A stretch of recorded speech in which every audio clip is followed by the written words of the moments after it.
هالمرة الفيديو على عائلة حسام، وقبل ما نبدأ خلوا لايك واشتراك وفعلوا زر الجرس.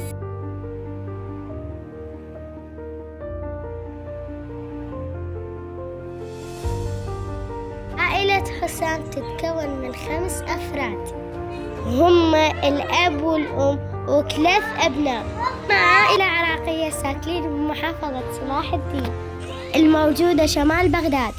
لارا أكبر فرد بالعائلة، عمرها 15 سنة،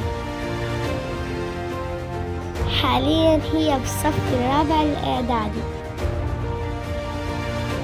الثاني عبد القادر، يدلعونه عبودي، عمره حالياً 12 سنة، وهو حالياً في الصف أول متوسط. عنده قناة جيمينج على اليوتيوب.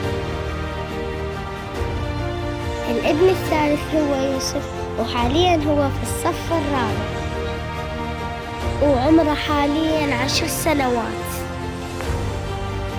وهذه صورته من كان صغير. اختفاء عائلة حسام عن اليوتيوب، البعض يقول تم إغلاق قناتهم عن اليوتيوب، البعض يقول سافروا إلى دولة أجنبية، لكن الخبر الأكيد إن أبوهم قرر يغلق القناة بسبب مشاكل إلهم من عيون الناس وأمراض، فقرر يغلق القناة. فقط حاليا قناة ابنه عبودي باسم عبود جيمينج.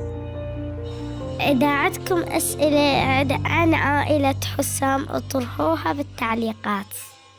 لا تنسون الاشتراك في القناة وتفعيل زر الجرس ولايك للمقطع.